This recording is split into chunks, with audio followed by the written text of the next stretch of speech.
Good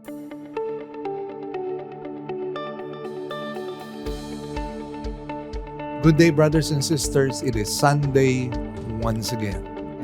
And before we start our praise and worship, I'd like to ask you, who is Jesus to you? To a lot of people, Jesus is just a man. They deny that he is God. They deny his deity. And that is why they see Jesus merely as a man. For other people, they see Jesus only as a prophet. And so they fail to understand that Jesus is more than a prophet. He is the Christ. He is the Messiah. He is the Savior of the world. But for a lot of people, they see him merely as a prophet. Others see Jesus merely as a good man, or a good example, or a good model. But it only stops there. And that is rather unfortunate, because if we are unable to see Jesus for who he is, in all that he is, then we have no hope of salvation whatsoever. We have to understand that God incarnate was God from the very beginning. And this is made clear by John the Beloved in the Gospel of John, chapter 1, and actually the whole Gospel of John. And one of the burdens that John had was to be able to present Jesus as God. And right at the beginning, this is what he sets off to do. Let us read John chapter 1, verse 1. It says, "In the beginning was the Word, and the Word was with God." And notice what he says, "and the Word was God. He was in the beginning with God. All things came into being through him, and apart from him, nothing came into being that has come into being." So friends, you will notice here that the Word of God is described as being with God from the very beginning. But not only that, it also states here that the Word is God. And then when we continue on in verse 14, what does it say? "And the Word became flesh and dwelt among us, and we saw his glory, glory as of only the begotten from the Father, full of grace and truth."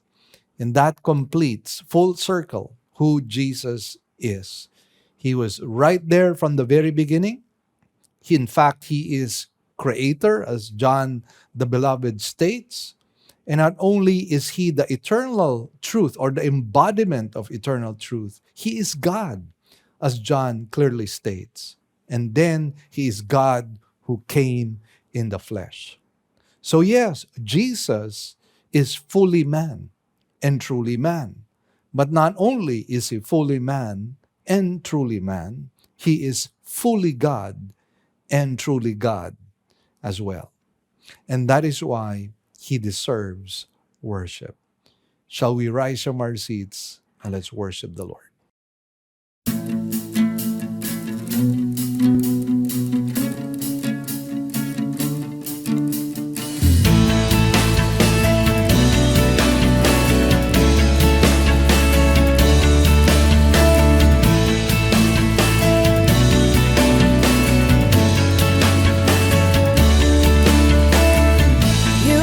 The Son of God, his only begotten one, the Lion of Judah, prophesied Messiah, light of the world, the living Word. You are the Prince of Peace, Emmanuel, God with us, the fountain fountain of living water and the bread of life, beginning and the end, the first and the last.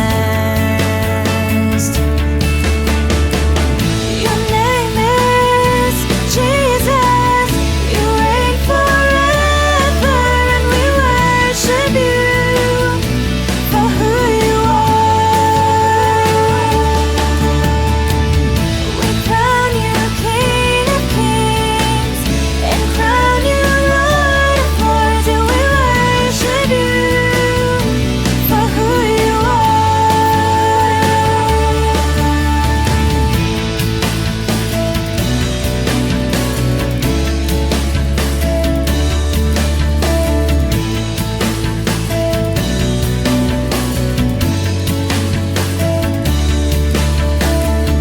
You are the righteous Christ,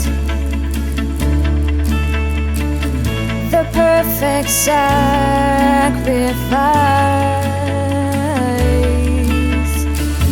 the great high priest, mediator, a mercy seat, Savior of the world, our Redeemer. Your name is Jesus, you reign forever, and we worship you for who you are. We crown you King of Kings and crown you Lord of Lords, and we worship you for who you are. Be exalted for who you are. Be exalted for who you are. Be exalted for who you are. Be exalted for who you are. You are the risen one, who was and who is and is to come, the hope of glory, the wisdom of our God and the coming King. Your name is Jesus, you reign forever, and we worship you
pag-ibig mo walang katulad, inalay mo buong buhay mo para sa kaligtasan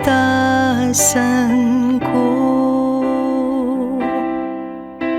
Wala nang ibang hihigit pa sa'yo, wala nang ibang katulad mo. Ikaw lang ang Diyos, ikaw lang ang Diyos. Sambahin, purihin ka, sambahin ka, Jesucristo.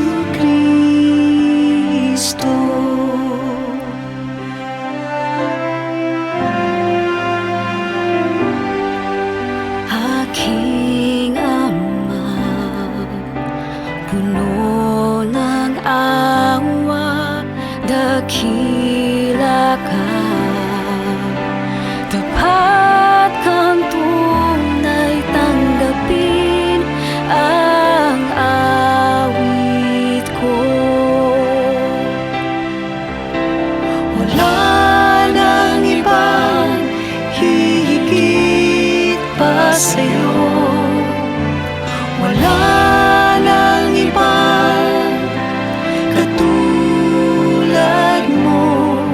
Ikaw lang ang Diyos, ikaw lang ang Diyos. Sambahin, purihin ka, sambahin ka, Jesucristo.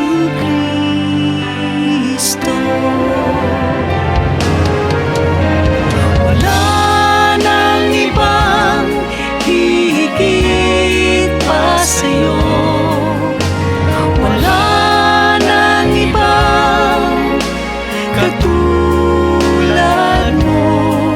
Ikaw lang ang Diyos, ikaw lang ang Diyos. Sambahin, purihin ka, sambahin, purihin ka, sambahin ka, Jesucristo.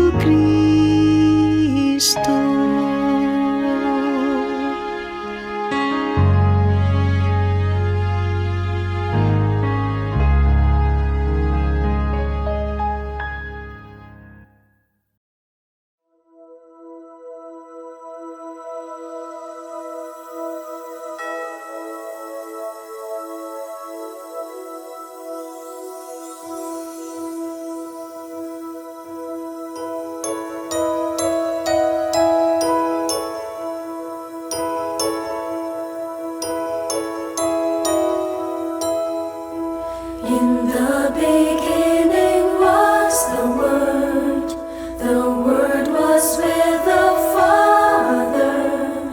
Behold, is Jesus to me, Jesus to me. The Word came into the world, laying in a manger. Behold, is Jesus to me, Jesus to me, is Jesus to us, the Messiah, the Son of God, the Alpha and Omega. He multiplied the loaves of bread, He healed the sick and raised the dead. Behold, is Jesus with me, Jesus with me. He came to earth to save the lost. They nailed His hands upon the cross. Behold, here's Jesus for me, Jesus for me. He's Jesus to us, the Messiah, the Lamb of God. He is the light of the world. Hallelujah, hallelujah, everlasting God. He's coming back again. He saved my life and gave me hope. I worship him before his throne. Behold, he's Jesus in me. He's Jesus to me. He's Jesus to us. Jesus to us.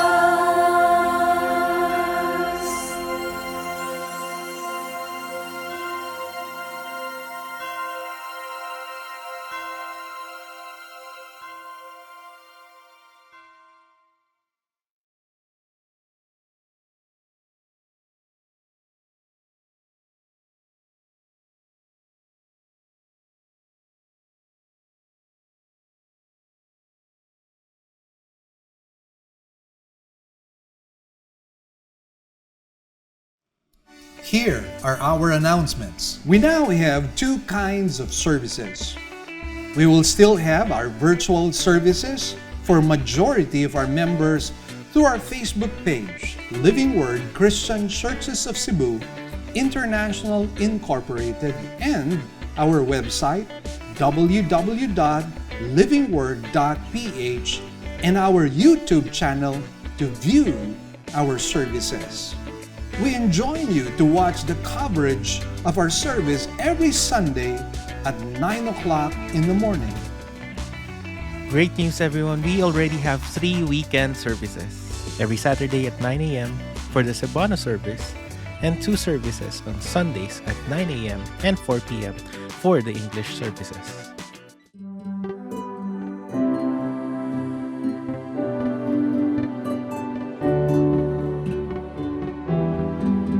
Greetings in the name of our Lord, Savior, Jesus Christ.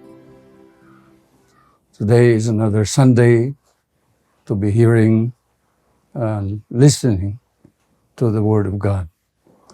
It's a time of worship, it's a time of praise, and it's also a time for instructions. Today's message is entitled, "A Crumb in Jesus' Hand is More Than Enough." I will be discussing the passage in Matthew chapter 15, verse 21 to 28. It says there, "Leaving that place, Jesus withdrew to the region of Tyre and Sidon. A Canaanite woman from that vicinity came to him, crying out, 'Lord, Son of David, have mercy on me. My daughter is demon-possessed and suffering terribly.' Jesus did not answer a word, so his disciples came to him and urged him, 'Send her away, for she keeps crying out after us.' He answered, 'I was sent only to the lost sheep of Israel.' The woman came and knelt before him. 'Lord, help me,' she said. He replied, 'It is not right to take the children's bread and toss it to the dogs.' 'Yes, it is, Lord,' she said. 'Even the dogs eat the crumbs that fall from their master's table.' Then Jesus said to her, 'Woman, you have great faith. Your request is granted.' And her daughter was healed at that moment." The passage tells us that Jesus is approached by a Canaanite woman who is in a desperate situation. She lives in the coastal region of Tyre and Sidon that are now port cities of modern Lebanon.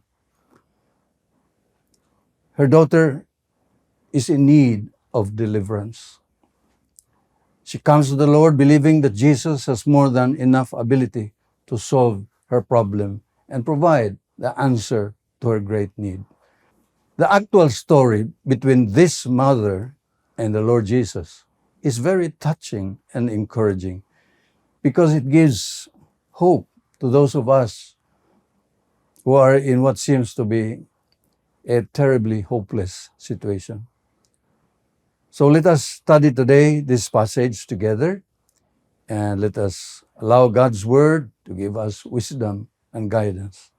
May God's Spirit enlighten us.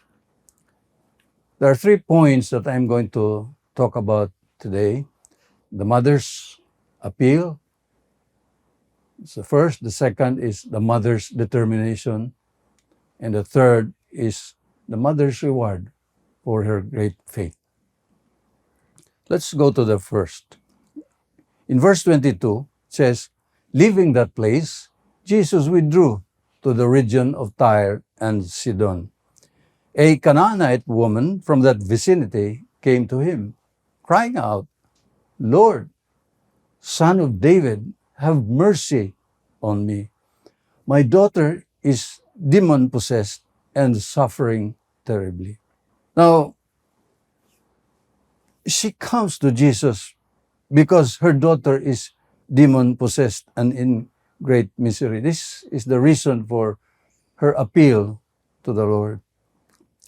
Probably the girl is violent and hard to control. She needs help desperately.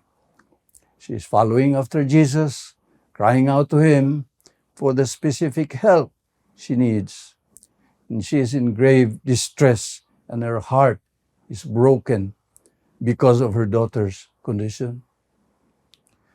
Notice how she addressed Jesus in verse 22. Lord, Son of David, have mercy on me. Her recognition that Jesus is the long-awaited deliverer is remarkable because the disciples have been slow to recognize Jesus' identity. It is really amazing that this woman has more insight into Jesus' identity than his disciples. The Gospel of Mark, chapter 7, verse 25, tells us of the same event. It says there that as soon as she heard about him, meaning the woman had heard about him, a woman whose little daughter was possessed by an impure spirit and fell at his feet. This mother had heard many amazing things about Jesus, that he healed all kinds of diseases. Someone may have also told her that Jesus delivered a man in Gadarenes who was possessed by a legion of demons. The Bible tells us that people as far away as Syria have heard about Jesus and brought their sick and demon-possessed family members to him. Now, these are already a bit far places from the center of Israel where Jesus was doing his ministry. After hearing all these amazing things that Jesus did, the sparks of faith and hope were born in her heart. And she may have thought, if Jesus can deliver that man from a legion of demons, surely he can deliver my daughter from the grip of this devil. So when she comes to Jesus with her fervent appeal, she comes believing that Jesus can and will deliver her daughter. This mother is in great and desperate need, but so far nothing and no one could help her. She's looking for something that her own religion has been powerless to give. Her own efforts have been futile. And so she is frantic and she sees Jesus as her only hope. I wonder how many of us here can identify with this distressed and anxious mother. Maybe you are very desperate. Maybe you are at the end of your rope, trying to deal with a situation in your life that is out of your control and power. You have tried and exhausted every way you can, but nothing helps. Whatever it is, we can surely learn a lesson from this mother. Bring that need to Jesus. Think deeply about this. Consider this. Jesus is God in the flesh. He is the incarnate Son of God. The Bible says, through Him, through Jesus, all things were made. All things visible and invisible were made by Him. Without Him, nothing was made that has been made. Jesus is the agent in all creation. He is also the healer, the restorer of what is broken. Jesus has all authority in heaven and on earth. Is there a problem too big that Jesus cannot solve? Is there a legitimate need that Jesus cannot provide? The stories of different people with different needs were written in the Bible as examples for our instruction and encouragement about who our God is, about who our Savior is. They're there for a purpose. They're there for the purpose of teaching us and revealing to us the character of our God. That He loves us, He saves us from our sins, that He cares for us, that He instructs us, that He guides us and provides for us, protects us, disciplines us, strengthens us, and inspires us. Though He is holy and just, He is equally merciful and gracious to us.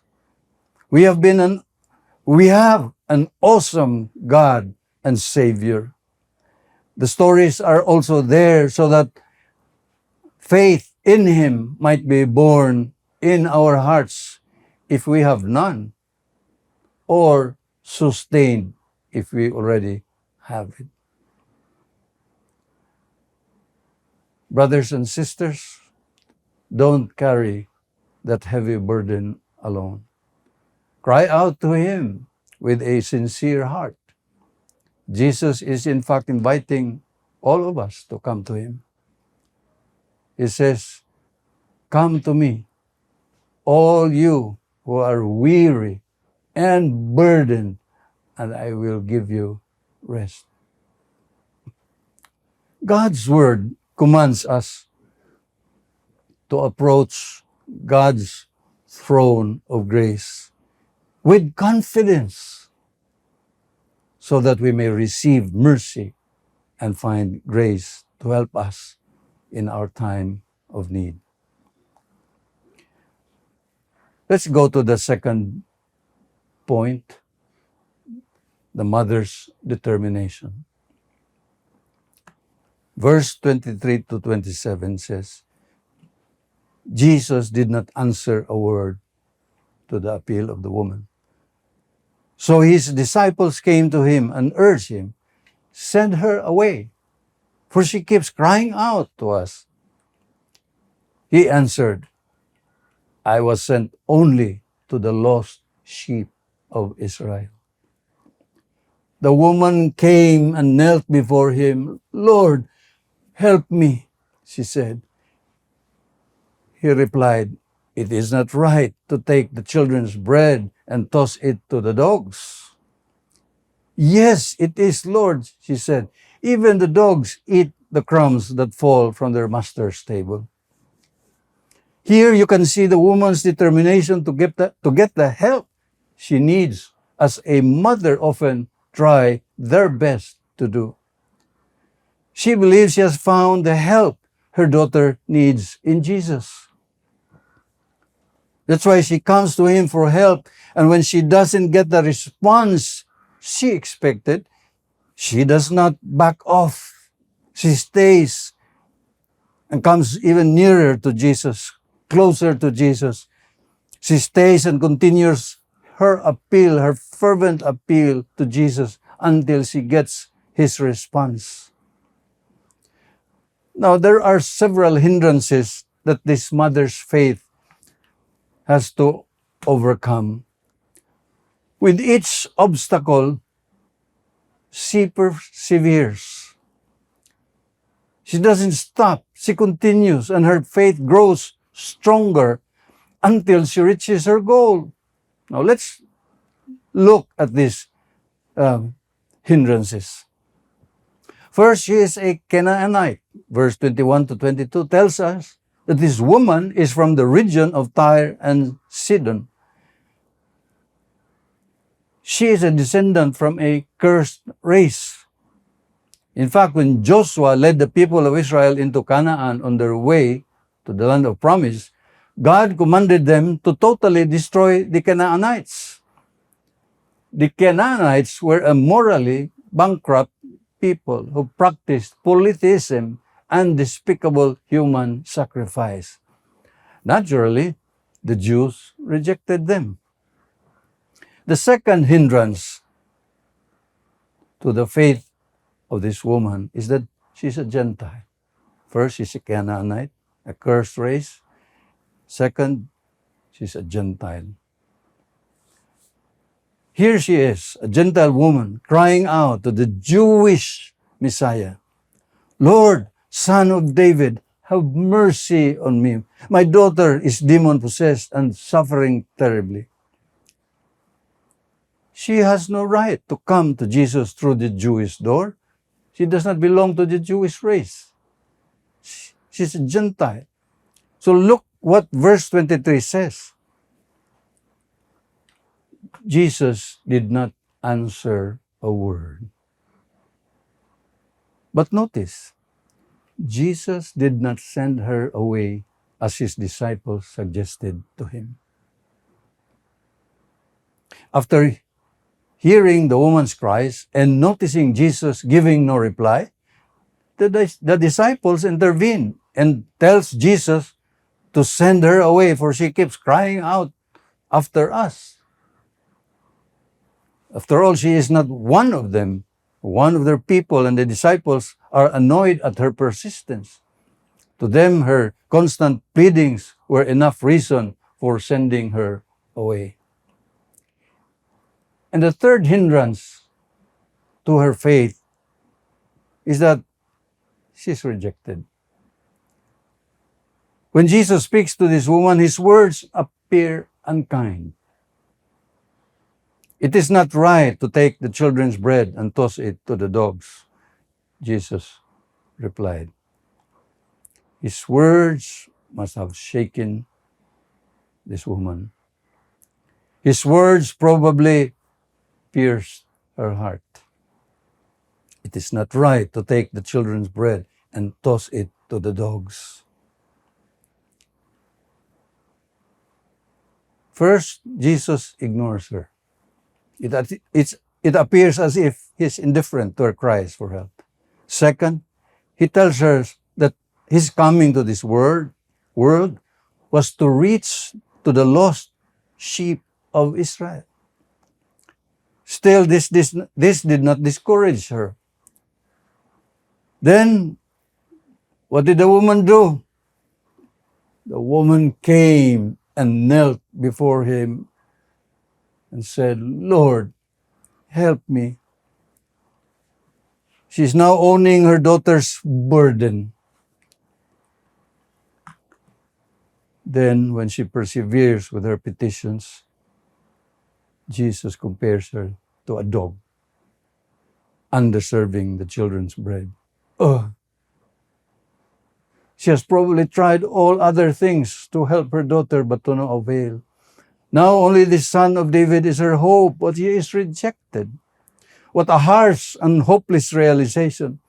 Her situation seems hopeless. Given the circumstances, How many of us would just give up, go into self-pity, and cry in defeat? Many people react negatively to God when they pray for something and they do not get what they want. When they do not get what they want, they react negatively to God. But not this woman, not this mother. The Gospel of Mark records Jesus' encounter with her. In Mark chapter 7, verse 27, Jesus says to her, "First, let the children eat all they want," he told her, "for it is not right to take the children's bread and toss it to the dogs." What is it then that emboldens her to continue with her appeal after an apparent rejection? What words did Jesus say that encouraged her and her hope? Jesus is not outrightly rejecting her pleas. She understood Jesus as saying, "I have come to the children of Israel, and they must be filled first, not the dogs." Watch her bold reply. "Yes, it is, Lord," she said. "Even the dogs eat the crumbs that fall from their master's table." In other words, "It's all right, Lord. If all I get are the crumbs from your table, they are enough for me. I am not deserving, but I will gladly accept the crumbs." What a demonstration of this woman's humility and faith in action.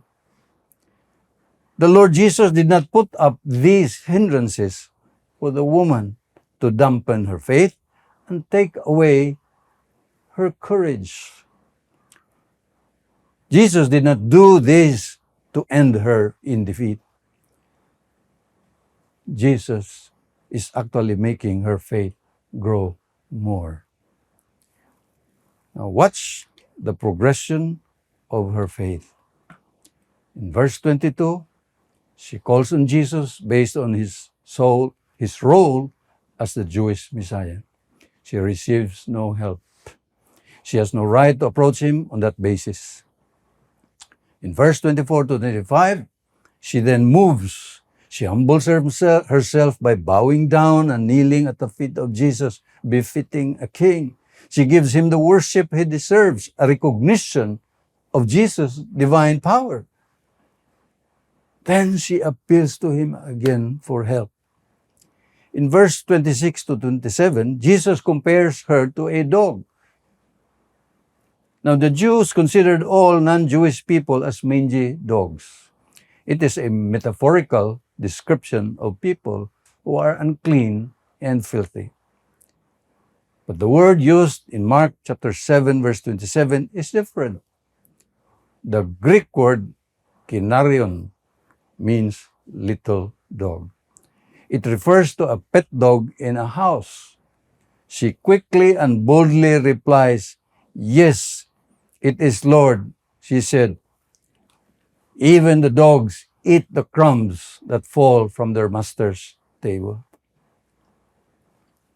This mother continues in her appeals to Jesus because her daughter's precious life hangs in the balance, and her deliverance meant everything to her. She loves her daughter so much.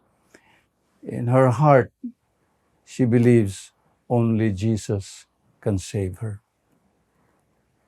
Let's go to the third point of discussion. The mother's faith is rewarded.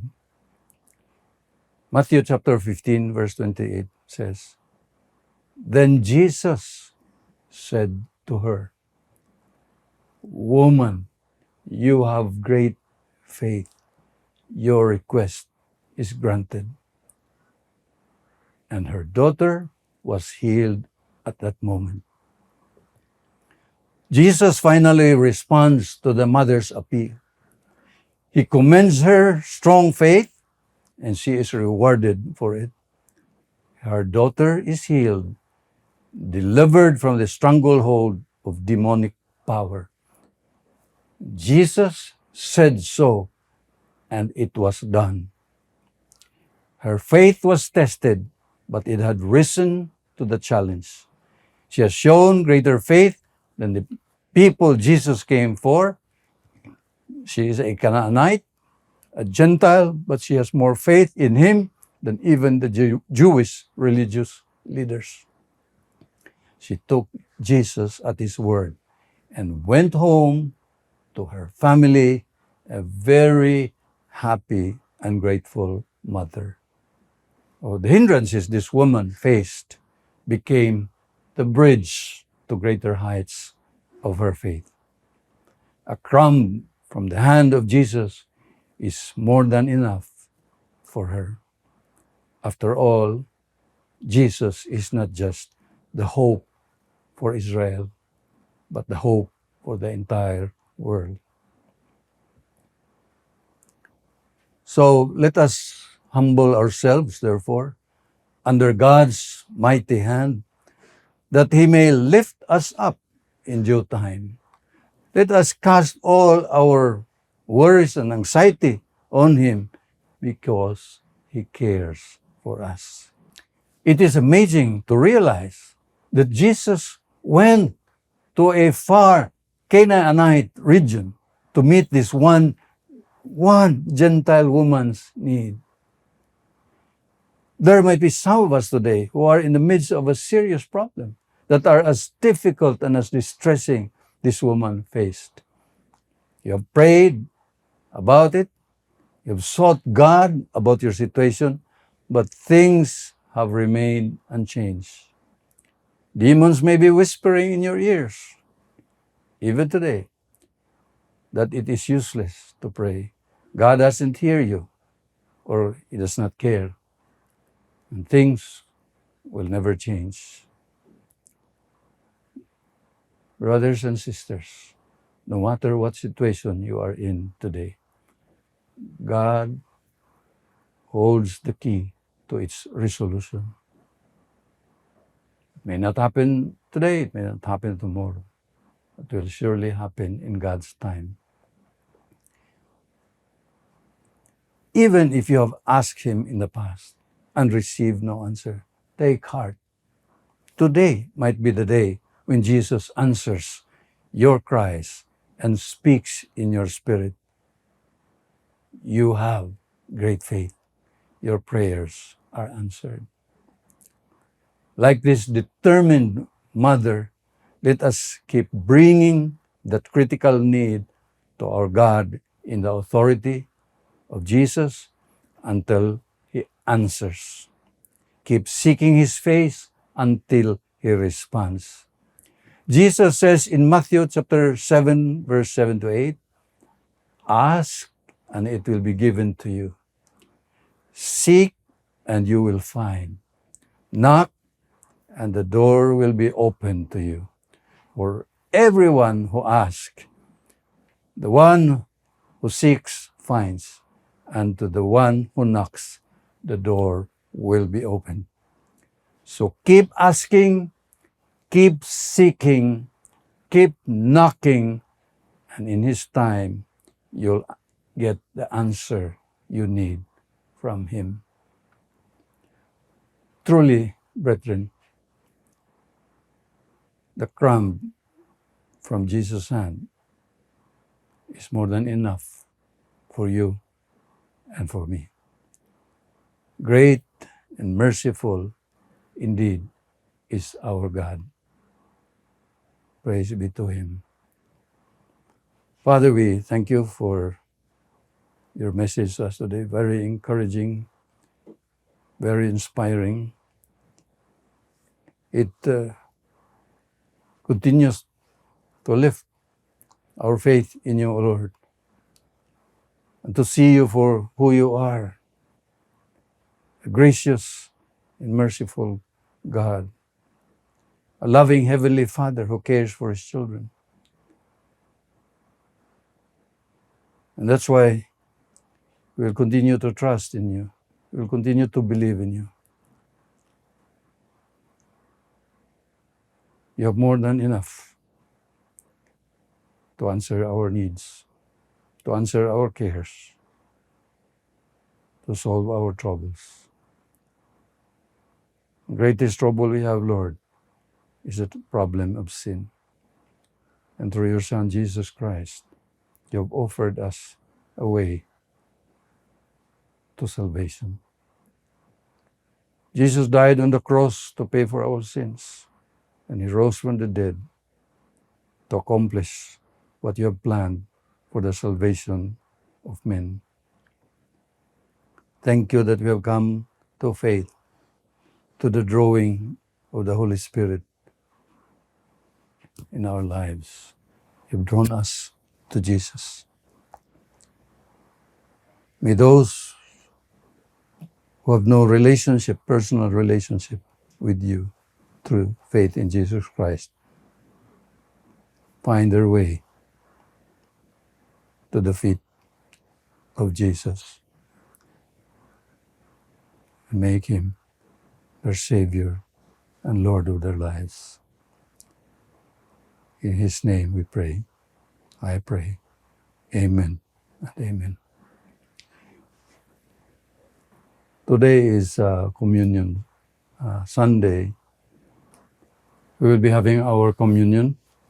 We prepared the elements. I will be reading 1 Corinthians chapter 11, verse 23 to 26. For I received from the Lord what I also passed on to you. The Lord Jesus, on the night that he was betrayed, took bread. And when he had given thanks, he broke it and said, "This is my body, which is for you. Do this in remembrance of me." In the same way, after supper, he took the cup, saying, "This cup is the new covenant in my blood.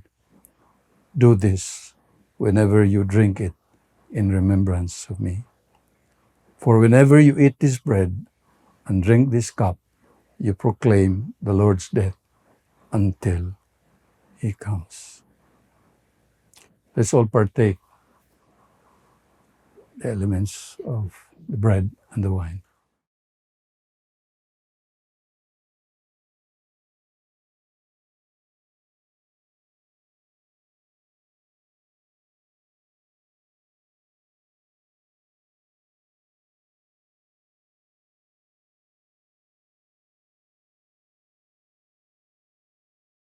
Thank you, Father God. Thank you for sending your Son, Jesus, our Savior,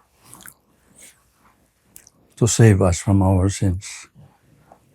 Recognize that on our own merit, we can never be right before you. We are sinners by birth. We are sinners by choice. We cannot follow perfectly your commands because of our fallen nature. You are holy, O Lord. Nothing impure can come into your presence and enter into your kingdom. Only those who have been washed by the precious blood of your Son, Jesus Christ, will be accepted as righteous before you. And so we will be eternally grateful to you, Lord Jesus, for what you have done for us. Thank you that you have given to us the Holy Spirit to indwell in us forever as a seed, a deposit of our inheritance that is to come. Lord, you have marked us for eternity, and that we will be with you forever and ever because of Jesus, because of your love, your grace, and your mercy. And we have this communion today as a memorial, a remembrance of that greatest sacrifice you have done for us. We pray this with thanksgiving in our hearts. In Jesus' name, amen and amen. Praise God. God bless you, friends. And again, we'll see you next Sunday. And please don't forget, we are broadcasting over FEBC in practically the whole nation. In Mega Manila, we are coming out at 9:30 in the evening every Sunday. And you can check out the schedules that we have in the different provinces through FEBC. And we're coming out on TV as well. We're coming out on GCTV every Sunday at 6:30 in the morning. And we're also coming out on Light TV, 6:30 in the evening as well. And if you have not yet liked and subscribed to our YouTube channel and our Facebook page, please do so. And we want you to share these truths to as many people as possible. Let us pray for a mighty harvest of souls. God bless you, friends, and we'll see you again next weekend. Here are our announcements. We now have two kinds of services. We will still have our virtual services for majority of our members through our Facebook page, Living Word Christian Churches of Cebu International Incorporated, and our website, www.livingword.ph, and our YouTube channel to view our services. We enjoin you to watch the coverage of our service every Sunday at 9 o'clock in the morning. Good news, brothers and sisters. Our radio program will now be heard nationwide through FEBC radio stations. As an added bonus, all Living Word original songs will likewise be aired as well. So, if you would like to listen to our radio program, we're coming out in the following stations. 702 DZAS AM, broadcasting from Pasig every Sunday, 11 a.m. to 11:30 in the morning. We're also coming out from 104.3 DWAY FM from Legazpi. This is also every Sunday from 10 to 10:30 in the morning. And for those of you in Tacloban, we're coming out from 97.5 DYFE FM every Monday from 11:30 in the morning to 12 p.m. For those of you in Zamboanga, we are coming out from our station in 1116 DXAS AM every Sunday from 11:30 to 12 p.m. Also, for those of you in Davao, we're coming out from 1197 DXFE AM every Sunday from 2 o'clock in the afternoon to 2:30 p.m. For those of you in Coronadal, we're also coming out from station 1062 DXKI AM every Saturday from 8 to 8:30 p.m. And for those of you in Cagayan de Oro, we're coming out from 103.3 DXJL FM every Sunday from 8 to 8:30 p.m. And for those of you from Metro Cebu, we're coming out from 98.7 DYFR FM every Saturday and Sunday from 8 to 9 p.m. Please tell your friends about this and tune in to our radio program. Let us pray that God might use this radio program to become a blessing to as many people as possible. God bless you all. Great news, everyone. We already have 3 weekend services every Saturday at 9 a.m. for the Cebuano service and 2 services on Sundays at 9 a.m. and 4 p.m. for the English services. We'd also like to thank our partners, our members who have been consistently giving to partner with us in the work of the Lord. We'd like to share our giving channels to those who would like to partner with us in the work of the Lord. You can deposit your love offerings to the following banks: Banco de Oro, Account name is LWCCCII. The account number is 001-000-60800. We also have a BPI account. Account name is Living Word Christian Ministries, Cebu Incorporated. Account number is 1021023481. Finally, we have RCBC. Account name is LWCCCII. Account number is 14520052886. To give via GCash, just follow these simple steps. From your GCash app, click Bank Transfer. In Bank Transfer, click the BDO icon under Select Partner Banks. Enter the amount, enter the name LWCCCII and account number 001-000-60800 and send the receipt to office@livingword.ph. Then click Send Money. You may also send your love offerings and donations online through our website. Go to www.livingword.ph and click Give, and then a dialog box comes out of it. Kindly click on your giving preferences. Thank you, and God bless.